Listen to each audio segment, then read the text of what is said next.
new season of CGL. This is just an absolute treat. These players are so damn good. The talent on these teams is undeniable. Everybody on every team right now is making plays. It's going to be an exciting start to the season, and it'll just get better from here on out. We're about to step to a whole new era of Overwatch esports. So much exciting action is happening here on CGL that you do not want to miss. Look who's starting it all off, it's Raven. No one necessarily figure out what is the right way to go just yet. What a nice roll through him. He's just gonna solidify everything for Mythos. Does come back, and Arsario gets the mech, but I don't need a mech. I'll kill 4 anyway. This is just a highlight reel for Arsario right now. They're making a statement in the EU Masters here.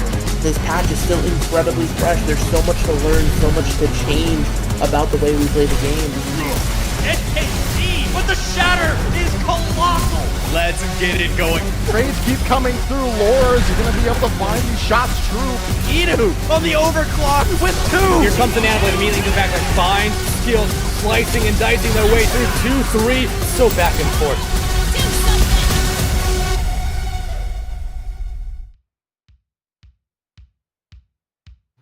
Good evening, one and all. It is time for a CGL Sunday night Grand Master Tier matchup between Enenra and the Lootboxers. I'm HD Philly B, and joining me is the coolest cat in the scene, Shadow Fang. My friend, how are you doing today? I mean, I'm doing great as always. Looking forward to casting some Overwatch tonight. Honestly, last day of week 5. Let's see how these teams can get rolling a little bit after that mid-season break we just had.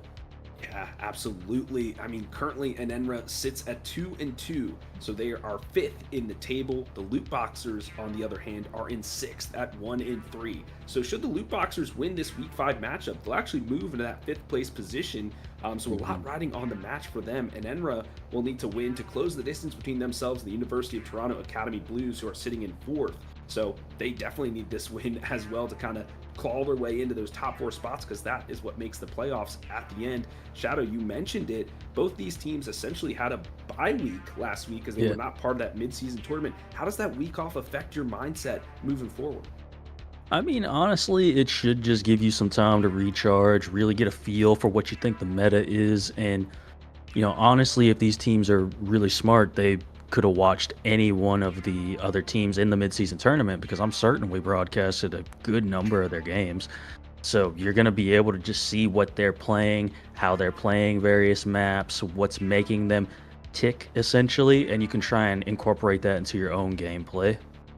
Yeah, I mean, we have bans and we have perks, so there's a lot of studying to do. It's not just like, okay, we're gonna run dive, let's practice it. If you watch those recordings, you know what heroes you can ban out, when to ban them more specifically, and then create a composition to counter that. So yeah, a lot of research and VOD reviewing can be done here, no matter if you're playing in the tournament or not. So we'll see if that comes to fruition between these two squads as we head into the bans now. Or the map pool, rather. Excuse me. All right, so yeah, first up, we're going to have Nepal tonight, followed by Hollywood, Esperanza, New Junk City, and Circuit Royale. Wide variety of comps that can be played on all of these maps, quite frankly. You got some heavy dive maps like an Esperanza or a Hollywood. You got a poke map in Circuit Royale, brawl maps in New Junk City, and then Nepal, you can play on any comp you want to. The maps are just so varied throughout. So I think we should see a lot of compositions here tonight. Yeah, and something that you, Headrammer, and I were talking about in the green room was Mauga. The use of the Mauga. Will he be seen time and time again? We know on Control, the Mauga will definitely be there if not banned out because of that 2-heart passive that allows him to take up that control so quickly. So going to be a key hero here going into this first map. No, absolutely. And if either team just doesn't want to see that, they can ban it out early here, or they can even protect ban it if they know they're really good at that composition, because there's a certain set of heroes you really need to play that comp. And seeing the Brig get banned out by Enenra tells me that they might be opting to play some sort of dive comp, maybe like some Wrecking Ball or something to that effect. Yeah, makes a lot of sense. Just as a reminder, folks, a hero can only be banned once in a series per team. So Enenra, they banned the Brigitte out now. They cannot ban the Brigitte out, for the rest of the series. If it goes to 5-6 maps, whatever. Only one hero may be banned per role. Teams can only ban one hero at a time, and the ban is planned to both teams. So just as we're on the same playing field, we got 30 seconds on the clock. Shadow, when we casted in week 4, you were like 6 for 6 in terms of the ban, and there it is. You predicted it correctly. Once again, Mauga eliminated from contention. Will not be seeing the Simone Warrior here tonight on map 1.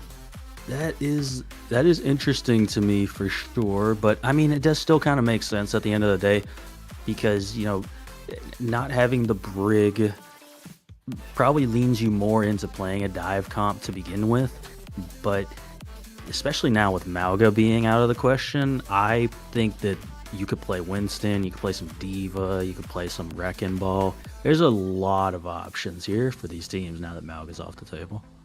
Yeah, I agree. We've been seeing a lot of the Junker Queen as well. I mean, the battle shout along with the savage satiation, that is just incredible, right? That 100% life steal on the Carnage hit can sustain the Junker Queen so strong. And when you are contesting these points for what seems like forever, being able to keep your tank up is crucial. We're going to check the roster sheet now so we can see who the players are on each of these squads. All right, and then first up for Enenra, we're going to have Zeus and APVS on that DPS line. We're going to have Suzuka on that tank with CTW and Ghost on that support line. Now, Enenra was formerly a Masters tier team that moved up to the GM tier, so them being able to compete with these teams so far has honestly been pretty impressive. Yeah, and I'm glad to see the likes of Zeus, that's the captain of the squad. He's been in the league for over 5 years. He's played in pretty much every iteration of this squad, so it only makes sense that they are the captain. And then Suzuka, their player, coach, captain, they can do it all there on the tank role. So it's good to have that kind of commanding voice inside the team, calling the shots, etc. Ghost as well has been in CGL for 5 years, as we now move to the Lootboxers and take a look at them. And yeah, Lootboxers, we're going to have Guard and Ocelot running that DPS line. Juliang on that tank with Dream Suite and Arrow running that support line. And I do believe I've seen Arrow quite a bit, and they're very, very strong player, if my memory serves me properly. Yeah, a really good player. A lot of these folks are quote-unquote what I call rookies, right? Maybe this is their first season in the CGL. Yeah, they're great players. They're grandmaster tier, but you know, playing in the CGL, that's a whole different beast. And so a lot of these folks, like Guard, like Ocelot, they're rookies. This is their first time playing in a season such as this. Ocelot, they're the captain of the squad as well, so you'll be hearing that. Maybe being the shot caller there as well. But like you mentioned, Arrow doing a good job on that main support role. She might be calling the shots for their team as well.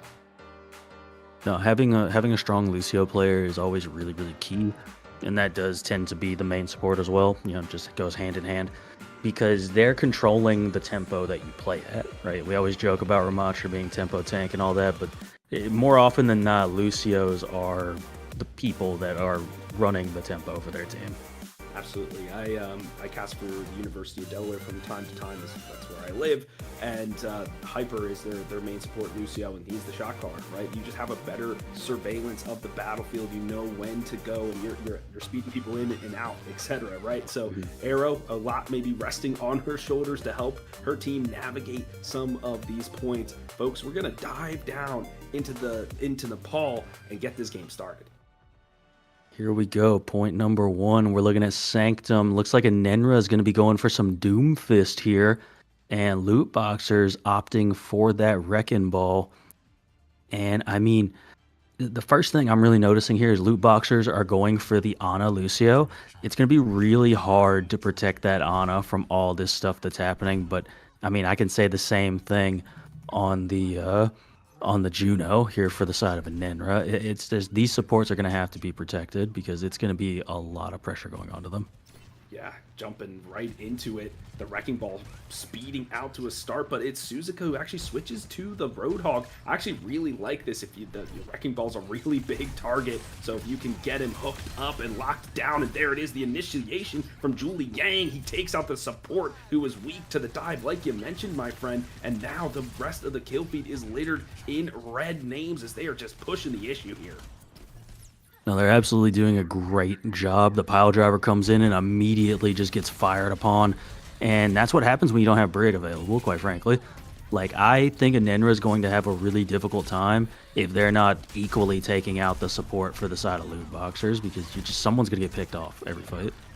Ooh, and there's Julian going extremely low as he was trying to back up Ocelot, but the giant cat hunted down there. There's a nice hook from Suzuka. This is exactly what the Roadhog wants to be doing, and just in a blink of an eye, the point flipped here for Enenra.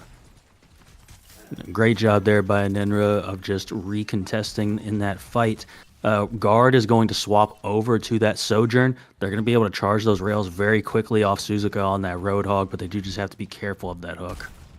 Yeah, and I like the whole Hulk here as well, right? Being able to push people off the map. etc.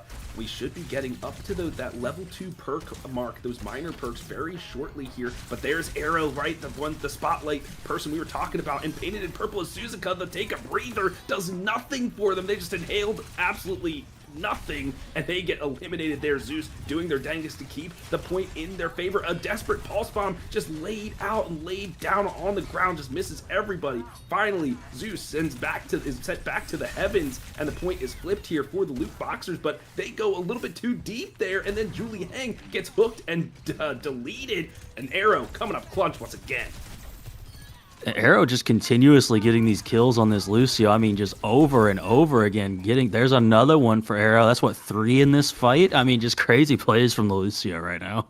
Wow, my goodness. I mean, Shadow, I expect nothing less from you in terms of your analysis and the research of these teams.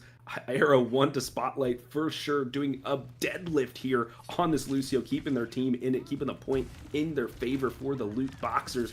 Here's a dive going to be coming in from Julie Yang. They're going to have those landmines online as well. They're looking to burst down that Juno in the backline. The pile driver goes through, but nobody connects upon it. Onto the point goes the Roadhog, but now he has to navigate a field of mines. So he goes back into that tiny, tiny room. He's going to be looking. Oh, he's taking a nap back there. Excuse me. The hook comes through, though, onto Julie Yang, but he rolls away to safety. Still diving back in, and it is Dream Sweet who's saying goodnight to CTW. It is the Ana getting involved, and who else but the Arrow. Uh-oh, it's a whole hog here in a tiny, tiny space. He's going to be blasting some of that scrap metal and pushing people over the edge. Does claim his opposite number, but still the point ticks here for the Lootboxers. That is a tragic slide coming out there from AP. But, I mean, you know, that's probably just what's going to happen at that point anyways. You're the only person alive. May as well slide off the map. Don't give him the ult charge. I respect it. Ocelot probably about to get this kill right here. Blade comes out. Oh, and he's slicing and dicing, just corrals Ghost into the waiting arms of Julie Yang. Excuse me, there's the orbital ray, though. A desperation play to just salvage something. Suzuka has switched over to the Diva to get back to the point in time. Has to expend the defense matrix to keep themselves alive. The pile driver knocks up APV, and he gets slammed down. Out of the back now is Suzuka, the pilot Diva, getting a little bit of that sound barrier. The Bunny Blaster is going to have to do a god's load of work to stay in this one. Ghost getting eliminated, the objective secured, and pretty cleanly, Lootboxers take round 1. No, absolutely. And I mean, I swear Dream Sweet and Arrow have to have like the most final blows right now. That's all I'm seeing is just Ana, Lucio over and over again on that kill feed. Seemed like what was happening a lot of times was the pile driver was coming down, and then whoever was getting shot up in the air was just getting hit by Ana shots immediately. And it's like, wow, that is a lot of damage. And now it's looking like Lootboxers are going to play this Pharah now. So you're going to have the no backline composition is what I've heard it called before. You just have the Mercy pocketing the Pharah, which I think it's going to be a little difficult going into the Diva, but we'll see how it ends up working out. Ooh, okay, it looks like a little change there into who is playing what. Guard switching over, saying, okay, I think I was pretty good on the Tracer. Let me see if I can pester him again. And to the skies, Ocelots, they can't fly. What's he doing up there? Right now, he's raining down a barrage of missiles, getting 27% already. Though the change here is that he is back at level 1, so that is at least a saving grace there for the side of Enenra. They do open the kill feed, though, with a swift punch to Arrow's face. Good job of that for sure. Ocelot is doing such a good job of just stuffing the supports of Enenra into a corner that nobody can get healed. So once that defense matrix is out, you just have a bunch of Pharah rockets hitting you in the face, and there goes Suzuka. And that's the bulk of the HP pool for the side of Enenra, and now they're just dismantling them, picking them apart. Right there is the Sombra. Oh, he can't see him, but I guess we can. Zeus trying to weave their way into the backline, finds the Lucio. They know Arrow is the primary target. Can they hit the bullseye on this one? The healing comes through for the side of Dream Sweets, doing everything they can to keep their team alive. And off the back of that chaos, Julie Yang slams in, sacrifices himself, though, unfortunately, and it's a trade for the tank. Can they create more space off of this, though? APV goes down again early in this fight. Yeah, AP just hopped in front, did a get down Mr. President right there in front of Ghost. Just 2 directs, didn't even mean to hit them on them. That was such a crazy play, and then Ocelot gets Ghost anyways. My goodness, the accuracy coming out from Ocelot, a true predator in the sky, and now with a boosted barrage to boot. That is going to be dangerous to fight into. All the while, though, ladies and gentlemen, the percent continues to tick here for the side of the Lootboxers. They must be on legendary status right now, just playing on all cylinders. Another pile driver smacks into a couple. It's Ocelot has to get Suzuka out of that mech first before they let the barrage fly, but Suzuka fights back. And the orbital ray comes down. Suzuka gets both of them, the pocket mercy, and guard getting a couple of kills as well. Yeah, nice pulse bomb laid in there, and it's Suzuka. The point hasn't been flipped yet, though, so the longer this engagement goes, the better it is for the Lootboxers. So they are just going to try to stall as best they can, and they invest this sound barrier to do so. It does connect onto 4, so you got to say it's got to have some value there. Guard is at level 3 now, has a couple of perks online. I see the health pack one as well. There is Juliang. He's going around about to get to the health pack and get back because the rest of his team is doing a ton of work. Finally, though, the point flips here for an Enenra, but it might be a little too late. The Diva Bomb there exploding. Everyone scatters like rats when you turn the lights on. Nobody blows up from this one, but so much pressure coming into Suzuka. They can't do anything. The Defense Matrix perk to get the extra shield is not going to do enough to keep them alive. They are just being hunted piece by piece here is an Enenra. It's just a steadily staggered out fight. And just, if you're an Enenra, you need to regroup. I don't know if you have the time to now, but you need to just make sure nobody dies while you get ready to reset and walk onto the point as 5. But losing CTW means you're not going to get a good touch here. Yeah, and the barrage still has not been unleashed here for the side of the Pharah, so that is going to be a crucial ultimate to keep the point in their favor. The overtime wick is now burning, and it's Julie Yang with a swift knock to the noggin, takes down APV. Nothing they could do. There is the barrage unleashed, just takes Suzuka right out of that, but nothing they could do, and just one by one, the dominoes go down. The overtime wick burns Zeus, trying to be a god in this one, cannot. The overtime goes, and map number 1 to the Lootboxers. I mean, they just seem like Lootboxers really know how to play that Wrecking Ball comp. They know how to take the space. You know, you have that Lucio of Arrow coming in and putting in that little bit of extra damage that you need to secure a lot of these kills. There it is right there. Get down, Mr. President. I could not believe that happened in real time. That is so unlucky for AP. But in any case, they seem to know really well just how to stagger out their ultimates as well, and when to ult, when to tempo ult, as opposed to ulting to counter somebody. And it looked really strong from Lootboxers on map number 1. Yeah, when you play a Wrecking Ball dive, it has to be coordinated, because when you pile drive and somebody goes up in the air, you have like a second and a half to get them and burst them down, or the heal is going to come through. And so it was to perfection, everybody coordinated, and that is so hard to do, especially at this level. But that's just map 1, ladies and gentlemen. Mm-hmm. The Malga will be back, and Shadow, as we've talked about, the Malga has been run and trained through a lot of these upper tier organizations, so we'll see if the Samoan Warrior makes their way onto the map. Concern, but the Lootboxers, they know they need to win this so they can get into this 5th place spot. This is a way to show that they deserve it to be there. Yeah, I mean, they definitely looked like they did on map number 1. That Wrecking Ball dive was immaculate, and it seemed like everybody on that team really knew how to work together incredibly well.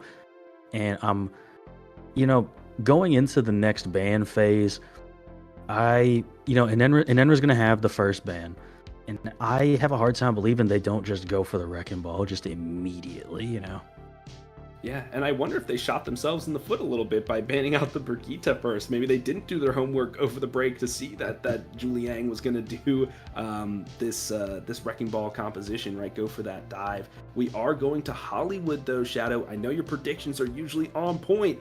Besides the Wrecking Ball, who else are you thinking? That's my knee-jerk reaction. Is I really expect.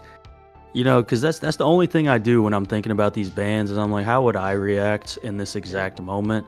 I would say I don't want to see Wrecking Ball anymore, at least on the next map for the very least. You could probably get away with not banning it on Hollywood and save it for the Esperanza, but I think they're going to, knee-jerk reaction, ban the Wrecking Ball on this map, just get it out of here. We don't want to see that. Okay, and that does leave open, you know, a couple other folks like the Malga, maybe go Sigma here if you want to play slow. We've seen Zarya as well. So a lot of different choices for the tank position, but they might throw us a curveball, might go for something else, might ban out a support. Still 30 on the seconds on the clock here for Enenra. They're really taking their time with this one. Maybe that near jerk reaction for the Wrecking Ball, maybe not on their minds right now. They could ban Lucio as well. Arrow was playing that Lucio incredibly well. Knew when to ult. Oh, Pharah. Pharah, you know, the Pharah play was really good there. And Hollywood is a pretty decent Pharah map, so yeah, that makes sense. That makes sense to me. They're probably saving Wrecking Ball for Esperanza because, you know, I think Esperanza would be a much better map to ban Ball on. Yeah, I agree. A lot of like those, it's just almost like bowling pins, right? Because you're running through the streets of Esperanza, so really good sight lines, if you will, for the Wrecking Ball to kind of roll on through. Yeah, the Pharah on point 1, point 2 can really do a lot of work both on offense and defense. So yeah, I think that they thought about it. That's why we give them a lot of time to think about these bans because they are important. Lootboxers, though, on the other side, didn't have a lot of trouble, but they're banning out the Ana. Maybe Dream Suites was just giving them too much of an issue. Yeah, I mean, a lot of people like to ban out the Ana right now. I've noticed Ana seems to be one of the more powerful supports in the game right now since the perks got introduced. Yeah. The self nano in particular is really, really good. And I think people really underestimate the fact that you move slower 2 seconds after getting woken up from your sleep. People really underestimate that perk. Everybody immediately goes for the 2 bio grenade perks, but the perk where you are slower after waking up from being slept, that is insane in high levels because you can, a lot of times you'll be able to kill that person because they're just moving so slowly afterwards.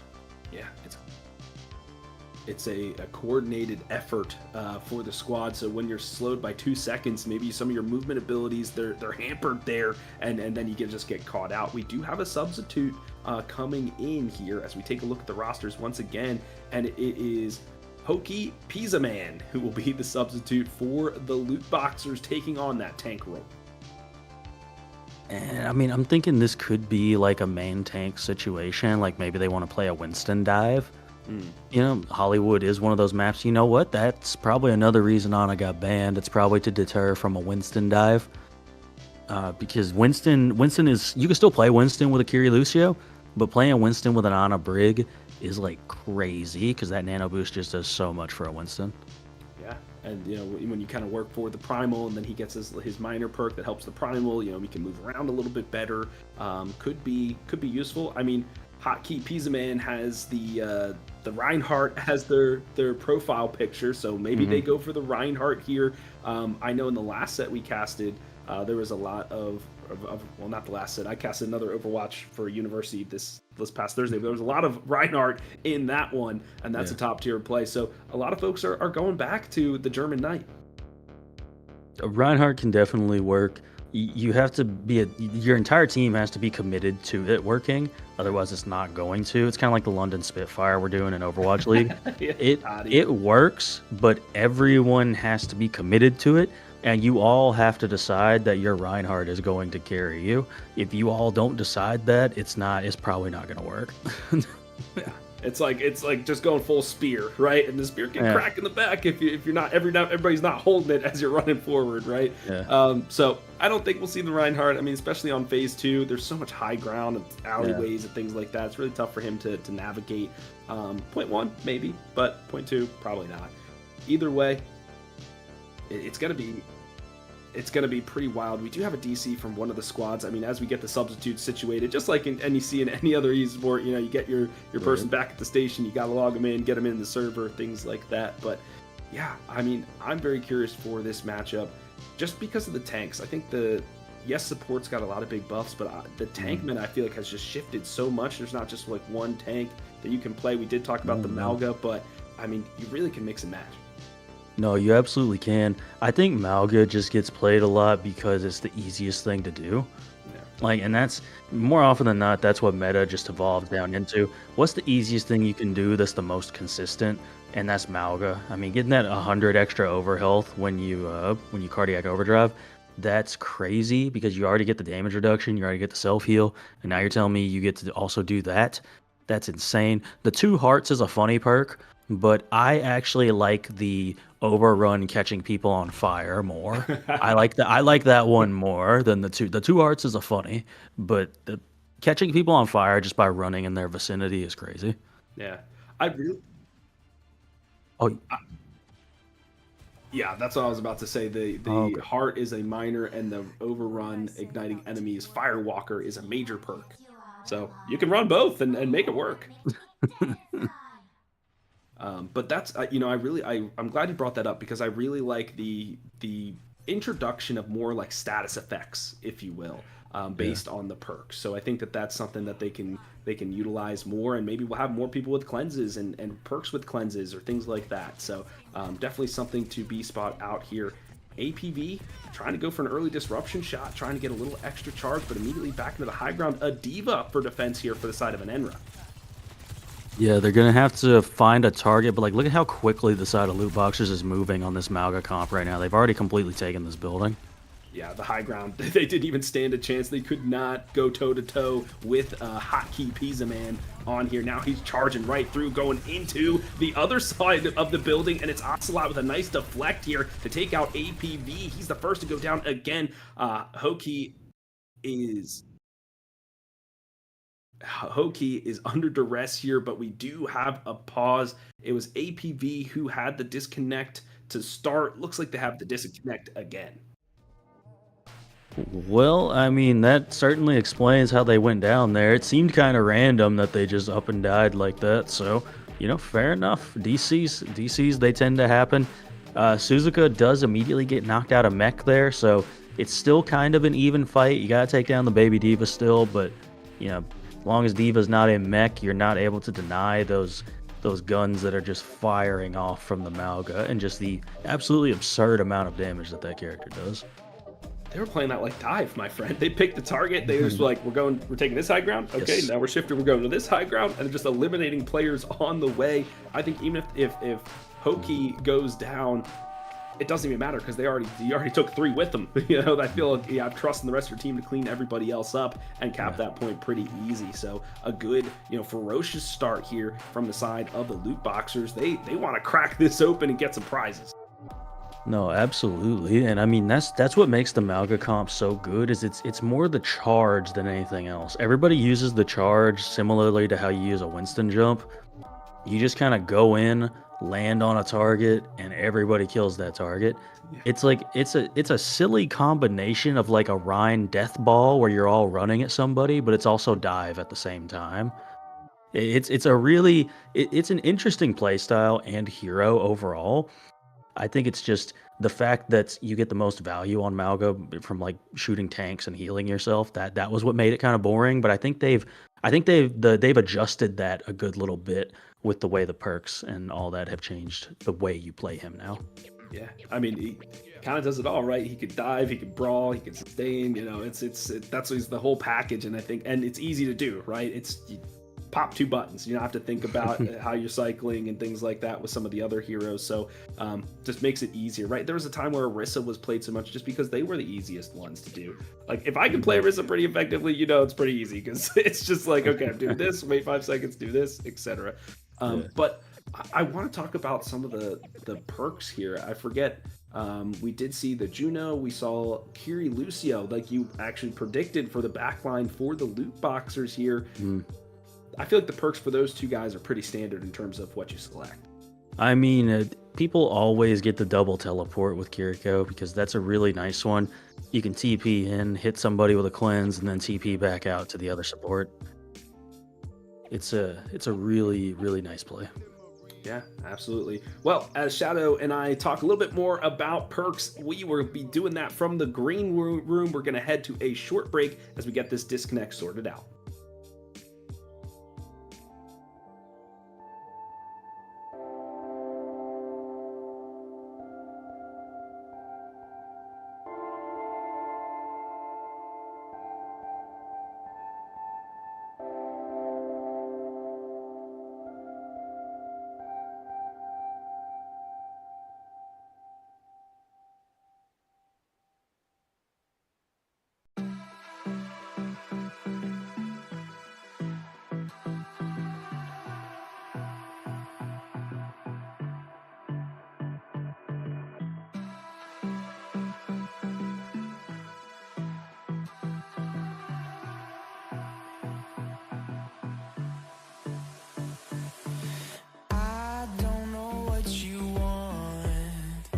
Let's have a bit of fun till I downfall. My love, if you feel like I do right now, don't say you're on the run to the other side, my love.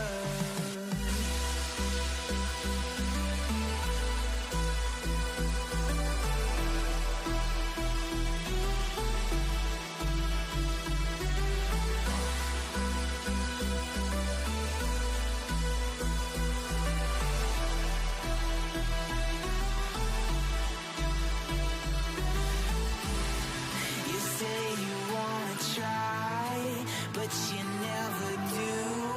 Sugar, there's a reason why we lose. You say you wanna cry, but you never do. Sugar, there's a reason why we lose.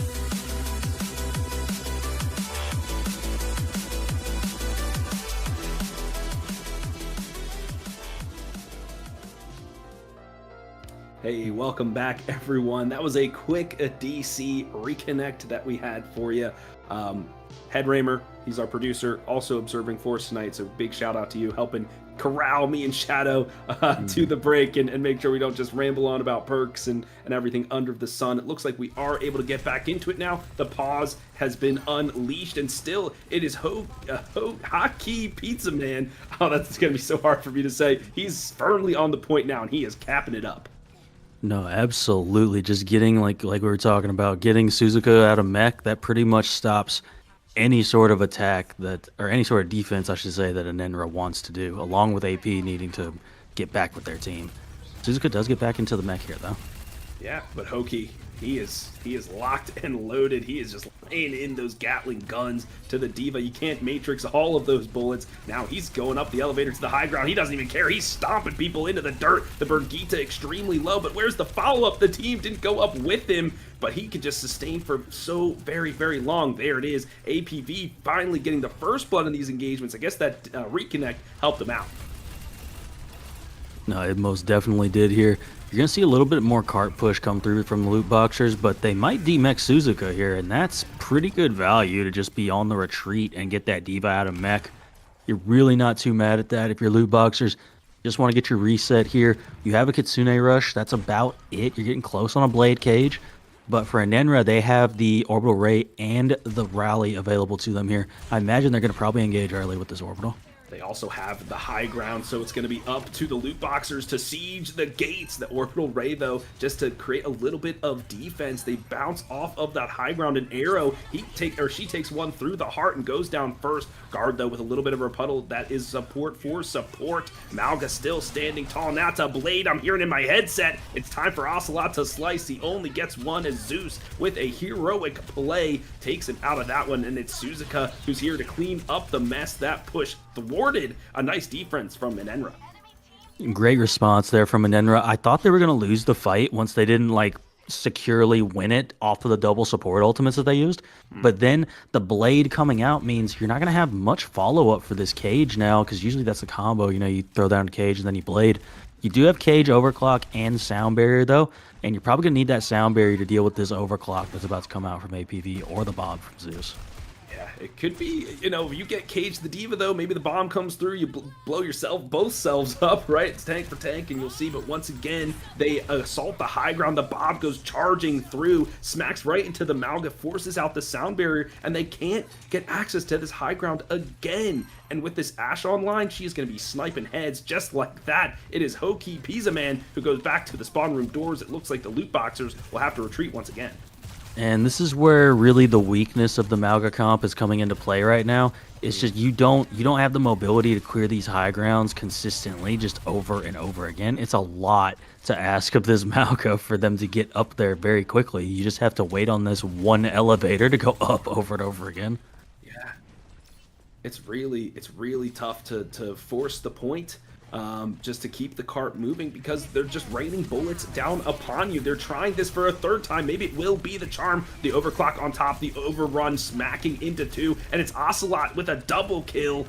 That is exactly what they need. A triple for the feline friend there, and it looks like it's just the diva who might not be long for this world. They are chasing her down. Locked in a tiny room is the mech. The bomb comes through. They're running for their lives. Oh, Era not able to escape their way to safety. That is a good amount of healing off the board, and it's Suzuka who's keeping this cart in a good defensive position for her squad. That is a tragic death right there for Arrow. You could really use your Lucio right now, but Guard taking down APV is huge. That is a great counter pick here for the side of Guard, taking out this opposite number that allows the Mauga to take a little bit more space and move the cart just that much more forward. No, absolutely. Being able to finally get up on that high ground, make it all the way to the back line, and pop the cage was a great play from Hokey Pizza Man. And here comes the Kitsune Rush out from Dream Suite. Yeah, they were holding that one on for a while. That Mauga's going to be burning with the chain guns. Another Dragon Blade here for Ocelot. He's going to be slicing through the rally. They can't sustain through all of this damage. That blade is going to be swinging 100 miles an hour. Everyone dismantled here for the side of Enenra. That defense cracked here on point number 2. You know, once Lootboxers dislodged Enenra, it was much harder for them to like get a full team regroup and get to where they wanted to get to. But with that being said, no ultimates really on the board for either team. Well, no, there's sound barrier available for Arrow. That might have to go onto this Bob for Zeus, depending on where it goes, or Arrow might be able to hold it. But that's really all we have for either side right now. Yeah, it's going to be a neutral fight here as they're moving the point. And the Mauga, what the heck, just dropped from above. I did not expect him to be initiating from there. Now has to use the overrun to get out the sound barrier. Oh, I thought it was going to be used there for just a second. Here is the Bob here, and the sound barrier to rebut. It's just like you mentioned, they dismantle that Bob pretty easily. No, absolutely. That's a good thing about the Mauga there. You can just do so much damage. But that being said, you're also got a massive hitbox, so you got to like hide for a second, get that healing up. Honestly, you might be able to build up your Kitsune Rush if you keep taking this much damage. He's going full overrun build here, my friend, and he's getting the ignite and the extra ammo, so he's just going to be charging his way through like a rhino. Cannot be stopped, squishing Suzuka into the dirt. Again, that fire damage as well. The torpedoes, though, hone in on that rhino, and they assassinate him. The Juno running for her life, but it is Guard in the overclock getting a team kill for the squad. They're going to roll this cart all the way to the VIP. It looks like they will almost complete the map. A nice touch there, excuse me, from Zeus. He's going to extend this one just a little bit longer. It is the Blade and the Kitsune Rush combining once again. Another bomb here as well, just to keep the point stalled for a moment just as well. The cage comes out, locks everybody in, takes them all down. Round 1 complete here for the Lootboxers. All 3 points for them. I think the big key for the Lootboxers as well, it felt like they got held for a long time on point number 2, but they still finished with a minute 11 on the clock. So that's huge. That's huge just for the fact that, you know, if an Enenra does happen to finish this entire map, they have to have more than a minute or they won't even get a chance to attack. So anytime you get over a minute, kudos to you, especially with the amount of time that they were stuck on second point there. It looked like they weren't going to be able to cap second point, to me at least, for a little while. Yeah, they stalled out quite a bit trying to get to that high ground, but eventually some clutch kills from the DPS was able to break it open, and then they just were, Enenra were not able to stabilize from there, like you pointed out. I gotta say though, that third point, they really capped it pretty quick here. You know, doing really good job to save as much clock as they could.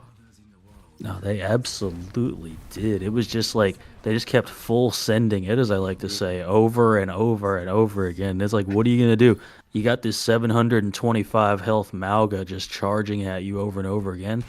300 bullets all for you. It's like, what are you gonna do with that? You can't do nothing with that. And Enenra going for the Juno Kiriko version of this. They're going for the higher sustain, but they won't have the sound barrier available to them. They'll have the orbital ray instead. This could result in Arrow swapping over to the Juno as well, just depending on how well Enenra manages to play this out. Suzuka, I'm noticing, switching over to the Mauga themselves. They're probably cracking their knuckles and like, all right, let me show you how it's done here. but the speed, the coordination is not as fast as what we saw from the side of the Lootboxers, and one has been left behind. The Swift Step already baited out here. That is a crucial cooldown gone. A nice deflect from the side of Ocelot to allow himself to escape here. Now back to the high ground we go. They give it up just for now. The Malga, here's the run, knocks a bunch of people off there on the low ground now. Suzuka by their lonesome pops the cardiac overdrive to try to stay alive, but it is Hoki Pizza Man who is under the gun this time. They lose the tank trade out. It is Suzuka who's running through like a madman here on point number 1. No, absolutely. Suzuka goes a little bit too far though, and this might be turnable for Lootboxers if Enenra's not careful. So the comms are going, we got this, stay, fight, and so they will. They find the Kiri, the Swift Step taken out again. CTW trying to throw the kunais out to make sure nobody chases them further, but Suzuka with the respawn advantage is the first to make it to the choke. They can just move right on in here. Ocelot using the deflect. Once again, their defensive tool has been utilized, so that cooldown, but the Dragon Blade is so very, very close. A nice boop there onto Suzuka, but it is not the main target. Another deflect comes through. This Genji doing everything they can to keep their team in it. No, absolutely doing a great job just deflecting those bullets into this Malga, and out comes the blade right now. Holy, can he get some value from it? Has to be cleansed, and it's also the Kitsune Rush on top. He finds one, looking for the Kiriko in 2, but the blade has now been sheathed. But will that one be enough? Scattered to the winds, though. Here is Enenra. CTW getting taken down is not where you want to be at if you're Enenra, and down goes Ghost as well. Ocelot gonna back off a little bit now, but you know, you get the Kitsune and you get the blade out from the Lootboxers. If you're Enenra, you're basically coming up on all 5 of your ultimates. You might need to ult dump this if you really want to win this fight outright quickly, you know, because it's going to be really difficult for you to cap this first point otherwise. The sound barrier from Arrow is going to be crucial, but the Juno has to stay alive, and Ghost has now been sent to the grave. If they weren't dead already, they certainly are now. A crazy flank here from Guard. He clips his opposite number and sends them back to the spawn room doors as well. Just a ton of damage coming out from this overclock. Ocelot swings through once again to clean him up. And I mean, great play once again from the Lootboxers. If you're an Enenra, the one positive from that fight, you only expended the cage fight, so you have your other 4 ultimates still to engage, but Arrow doing a very good job of just holding on to that sound barrier, because again, that's going to be the key ultimate for Lootboxers. That's what they're going to need to sustain through this fight. Oh, but they have to be able to do it. I don't know if there was a ready for the Ajax's headrammer calling for it, but I don't even think they'll have to use it. Going through that tiny room, the overrun as well just squishes the opposite number. My goodness. 2 of the support ultimates gone from the side of Enenra. You want those back. Yeah, that was tough. We had the Rajax come out there from Ghost. Ghost killed in the middle of trying to cast that orbital ray. They just don't even get it off. And again, Arrow still has that sound barrier, so great discipline from Arrow. Seeing the 2 kills immediately come out from Guard, knowing they don't need to expend that ultimate. And here we are in last fight. Zeus has to be the hero once again with the Dragon Blade to the high ground. He's slicing one, gets chopped, but he lost it as the sound barrier does come through. They are backing up the cage fight there to block out the overclock. A clever use of that ultimate, and it allows Ocelot to slice through a couple of members. Sweet Dreams wants to get in on the action as well, so they find themselves in elimination. They can't get their way through. They can't get a touch, and Enenra gets full held here on Hollywood. Oh, and it feels like there's just a little bit more coordination coming out from the Lootboxers now. We mentioned it on map number 1, but same case on map number 2, because you have to play it so well on this high ground. This is where they finally did clear point number 2. You have to be playing like this in order to really make sure you're securing and clearing these high grounds with a Malga comp. Yeah, off the back of that cage fight, he slammed him, and then he was like, yoink, right back in. You ain't going anywhere, brother. And he was able to clean up the kills from there. But I have to say, that full holds. I mean, the one time where Hoki Pizza Man was actually back in spawn, it was the back of Ocelot and Arrow just raining down both, keeping everybody on their toes. They were trying to dodge as best they could. And then that one push, there was the Rajax. Thank you, Headrammer. I haven't heard that term before, so I appreciate that. Now I know, but yeah, those 2 crucial ultimates layered on top didn't get it done for him. Yeah, I hate to see it, but that means we still go to map number 3, right? This is the first of 3, which will be Esperanza, our push map. Yeah. Esperanza going to be coming up next. I mean, we'll get to that right after this break. So, don't go anywhere. There is still a chance for Enenra. They're going to have to think about it for a little while, figure out what sort of bands they want to do. But we'll get to that right after this intermission.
Welcome back, everyone. HD Philly B and Shadowfang here for you for our CGL Sunday night GM tier match between Enenra and the Lootboxers. If you're just joining us, the Lootboxers are currently up in the series 2-0 as we head into our third map of the pool, Esperanza. So yeah, like you said, Esperanza coming in here. This tends to be a dive-heavy map, but you know, I can also see Malga happening again like it did on Hollywood.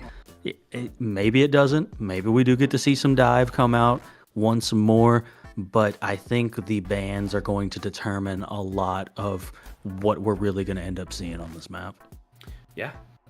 You mentioned Wrecking Ball. Maybe Enenra decides to ban that out because Julian G is going to be back in as we go to the rosters in just a little bit. But they'll be back in. We know how efficient they are on the Wrecking Ball, so maybe you take that. Or maybe Enenra already banned the Malga, so I think the Lootboxers, maybe they ban the Malga instead. I don't think they will because Hockey Pizza Man looked really good on it, where Suzuka, not so much. No, absolutely. I fully expect to see the Wrecking Ball ban come through here. Just because Wrecking Ball's a more unorthodox hero that people aren't used to playing against as much. You know, even if someone is, you know, running your fade, as I like to say, if someone's running your fade as Winston, you know why they're running your fade as Winston. If it's Wrecking Ball, you sometimes just don't have a response for that built in because it's so uncommon to see that hero played. It's like when you get ran through by a Roadhog. You're like, you know, I know in theory what to do about this, but when it's actually happening, it's so never happening to me. I'm not sure how to respond right now. Yeah, like we were talking in the green room, you were drilled by a coach on Esperanza to play a certain way, etc. So if you do get a wrench thrown in, you'd be like, wait, what do I need to do here now, right? I haven't seen this wrench before. And the Wrecking Ball, the mechanic that the hamster is, has just that wrench in their pocket to cause that mayhem. The seconds are dwindling here for Enenra to put their pick in. The timer has gone. The pick's got to come through now. And what are we going to see get banned out from Enenra here? He's doing a little dance. Okay, it is the Malga who will be banned out. I apologize. I think the Lootboxers banned that out the first round, so that allows Enenra to ban it out this time. That's good for them. That does leave the Wrecking Ball open, though, and Julian G back in it. I want to see the hamster out of the battlefield. No, it absolutely does leave it on the table. I would almost think, you know, you haven't really been threatened by too much if you're Lootboxers. If you really want to run that Wrecking Ball again, you could ban out Sombra and just not have to deal with that character, because I know how irritating that can be for Wrecking Ball players to deal with. Otherwise, you might just go with a Kiriko or a Juno ban, you know, something pretty typical, because, well, you have Brigitte. Brigitte's on the table as well for you to ban, so that's another viable one too. But yes, Sombra, that makes sense. Shadow, we got, Headrammer, actually, I need like a stat sheet of this guy's ban pick rate prediction. It is through the roof. Sombra, you guessed it. That means they're definitely going with the Wrecking Ball.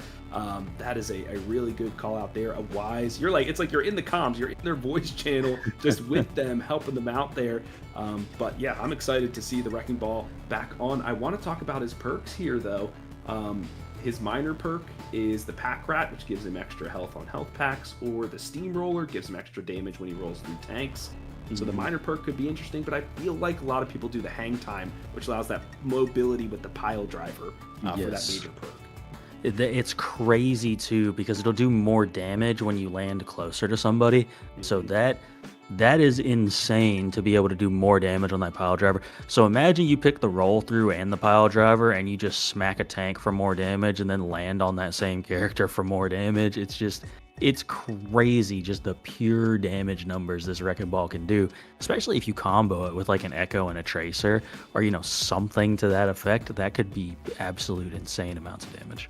Yeah, the burst potential with that composition is huge, and just with the pace that the Lootboxers have been playing at, I mean, you could see them working that to fruition and maybe pushing the cart all the way home here on Esperanza. Only time will tell. I'm curious to see how Enenra will respond here. We do have some switches in the lineup. We have APV, they'll be moving to the tank role, and then Suzuka will be moving to the DPS. Maybe that is the difference here to start the reverse sweep.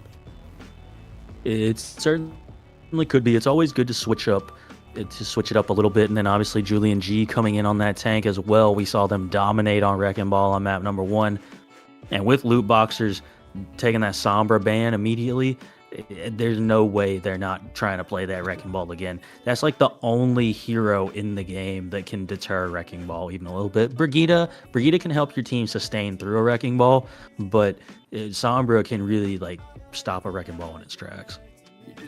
Shadow, you're telling me that Junkrat is tried and true ball? You're telling me Steel Trap doesn't do anything? Oh, it can be very effective for sure, but I just like it's just hard to get value with Junkrat in the rest of the neutral. Like, I don't know, if Junkrat was somehow Squirrel Girl, we might have a discussion there. Like, there's something, but that's different. That's a different game for a different time.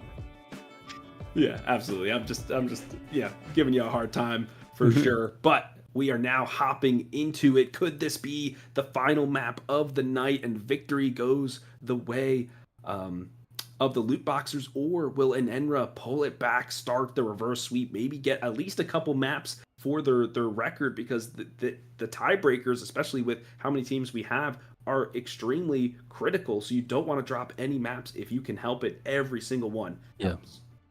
No, getting that map differential as high as possible, it becomes very, very important towards the end of the season, because, you know, if you end up with the same record as teams, it's going to go based off your map record. And looks like Enenra is going to be opting for this Junker Queen composition. And again, this can be a good comp, but looking at Lootboxers' composition, who is Junker Queen shooting? Who is the Junker Queen shooting on this team? I just want to know who the Junker Queen is going to be able to get on.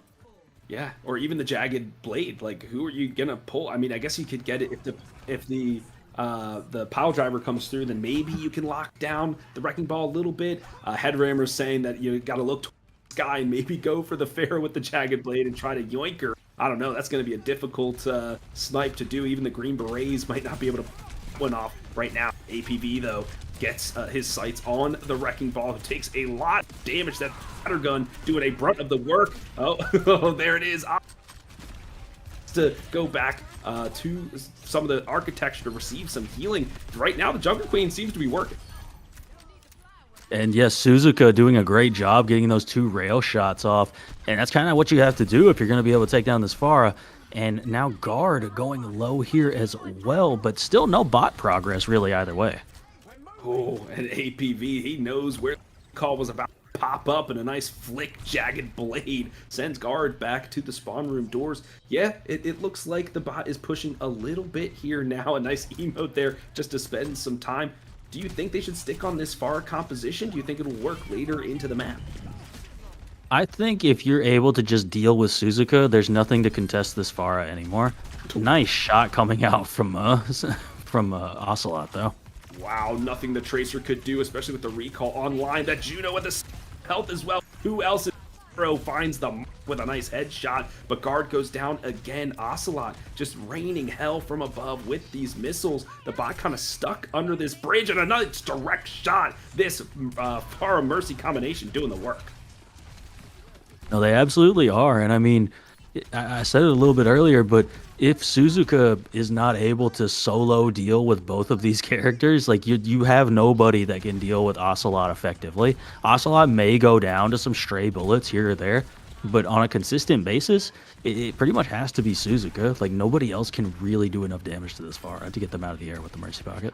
So that is going to be the primary target for Julian G. They're going to be looking for the captain of Overwatch. And there they go, right on cue. Suzuka goes down. They sacrifice Arrow for it, but I think that's a trade they're willing to make, especially with how low Juno goes. And a barrage! Immediately, there was no way they that in time, and that's a double kill for the far in the sky. They're looking to clean this up, and still the bot right now being contested. I think it's probably the Junker Queen holding onto that with dear life, and there it goes. It starts to move.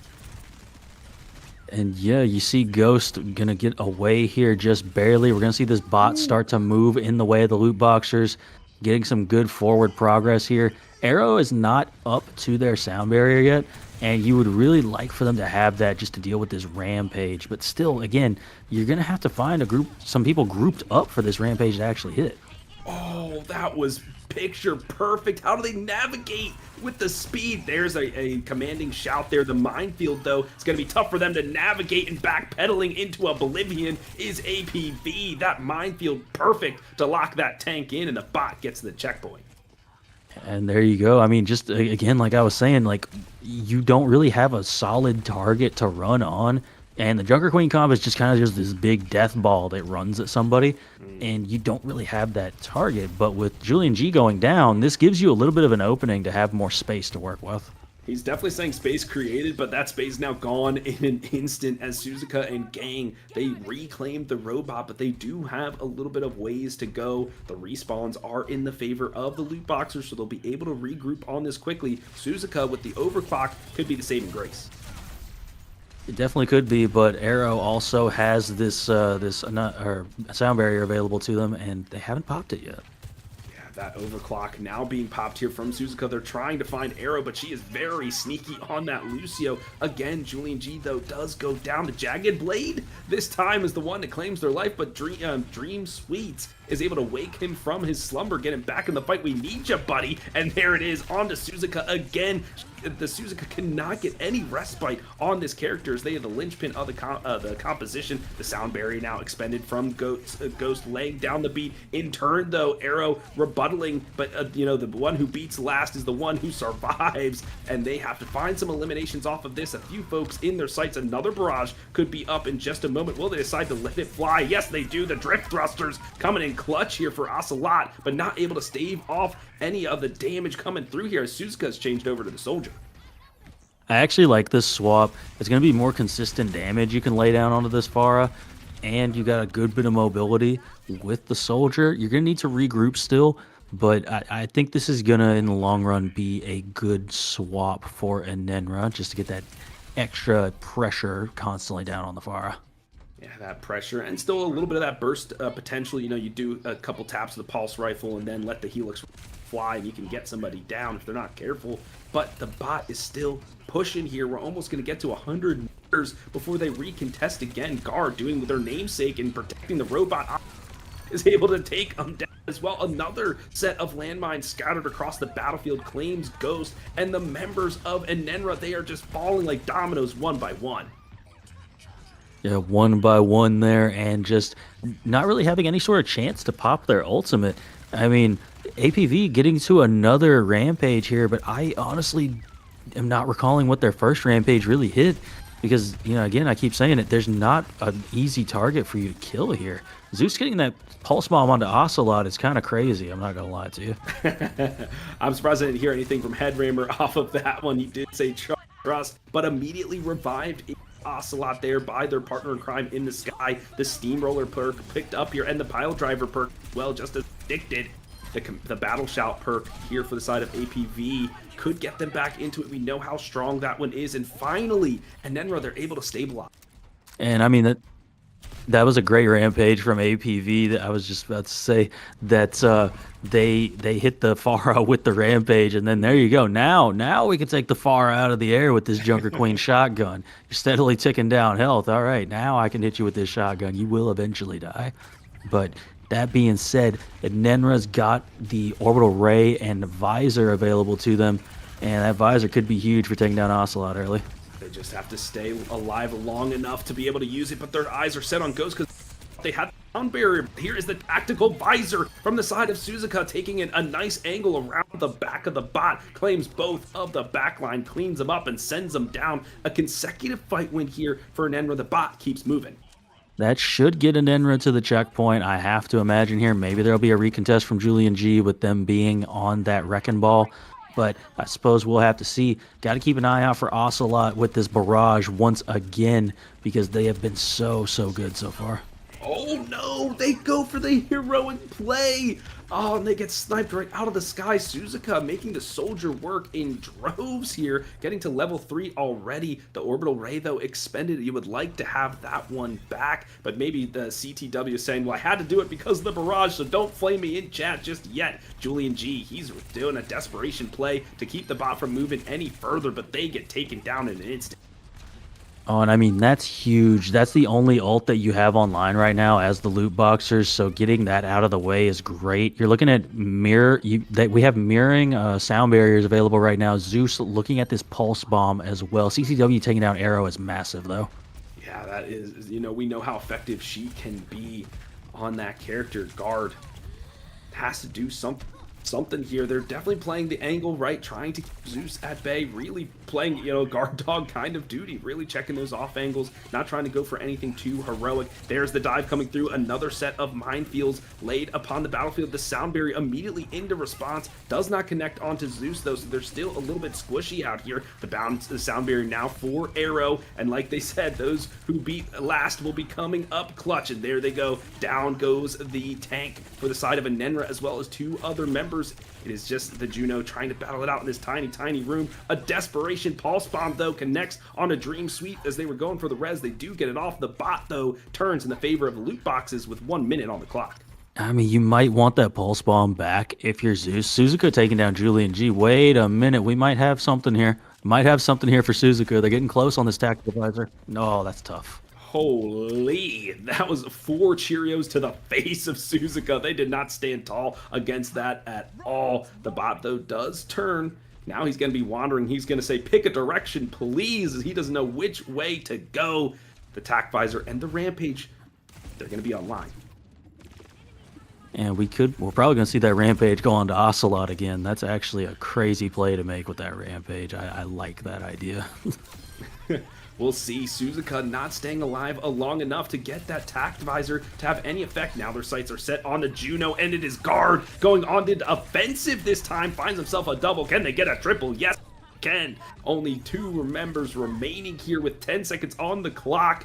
The revive does come through, though, for the side of Guard to keep them back in it, and Ocelot sniffs out the danger once more, takes away the Tracer. That's going to be the one to connect. The Pulse Bomb let fly, but does not stick onto anyone. APV with a sliver of health. The Barrage, the Drift Thrusters to get a little bit of extra traction. The Juno trying to shift through the sky, cannot do it. Just APV, the final remaining member. The barrage of rockets just keeping them off the point. The overtime wick is now burning. Can they get a final touch? No, they cannot. The Lootboxers win Esperanza. They win the series 3-0. And Enenra had some good moments, especially on Esperanza right there. Realistically, if they win, they might have needed to win 2 more fights to really secure the lead there, just with how far it had gone. But you know, getting up to basically 100 meters is no small feat on this map. They just got pushed a little bit too far earlier. Yeah, a really tough to climb that hill. Sometimes on push, when the momentum gets going, you have to win those consecutive fights. They won 2, they needed the 3rd, and they couldn't get it because a couple of ultimates came through for the side of the Lootboxers. Definitely a good series for them. Based on this, they're tied on map differentials, but they have the head-to-head victory, the 3rd tier of the tie, so they move into the 5th place position in the leaderboard. They're going to be looking to chain together some wins here so they can get to that 4th place spot. Really well done from them. We are going to have an interview, ladies and gentlemen, so you want to stick around for that, but we're going to head to a quick break to get that set up for you.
Welcome back, everyone. We just saw the conclusion of Lootboxers versus Enenra. Lootboxers able to take that one 3-0. We do have a very special interview. Ocelot, one of the DPS players from the Lootboxers, is joining us here in the voice channel. Ocelot, how are you feeling after that epic win?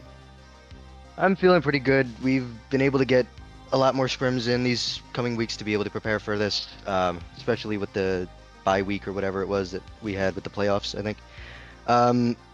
I'm proud of my team. We actually practiced what we needed to and locked in, and we played very well. It's just, I'm the captain of that team. It's very good, I'm very happy to see my team play that as well as I, wanted them to. And know that they could. Yeah, and I mean, just getting right to it on Esperanza there, what do you think was really allowing you to get so much value on that Pharah? Because it felt like a lot of the time, it almost felt like you were completely uncontested. Yeah, it's just ball comp, shenanigans. Ball is a big target. Everybody wants to look at ball. That allows, the rest of my team, we're coordinated enough to be able to go in on dives like that. And since ball is just a distraction, we're able to get our value where we can. There were times where each one of us were able to be forced out, which is, then we just reset and go back in. But it's just, we just try to coordinate whatever. It's like Winston dive, but more chaotic, Right. So. Right. Okay, and then I guess my other question is going to be, what makes you determine whether you're going to run the Mauga comps or the Wrecking Ball comps? Is that just a map dependent thing, or like what's making you decide which comps you want to play? It is mostly map dependent. It's also, ban dependent. If there's a ban that targets the Mauga comp, we just straight up ban Mauga for 2 maps, then we just always go ball.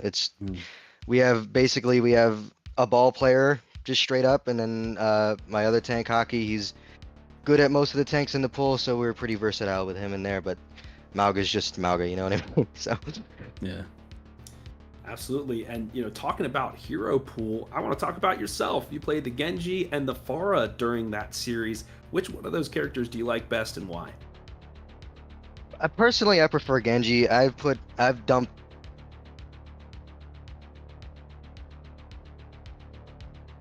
Oh. Well, it appears as though we have lost Ocelot, so we'll never know why Ocelot likes Genji more. I guess that's that'll be for the next time the Lootboxers are on stream. We'll have to get that question answered. I guess so. But, folks, there's still...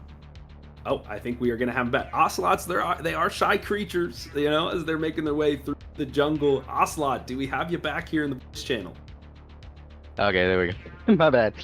My Discord crashed. Oh, good. But I was saying, I just prefer the playstyle Genji more. I think he's very versatile. Pharah is kind of cheesy in my opinion, but that just works for the ball comp like that. But yeah, I just prefer the Genji. I'm fond of a lot of the flex DPS. That's the role I play for the team, so it's just Genji's my more preferred. Makes sense. And finally, while we have you out on stream, who would you like to shout out?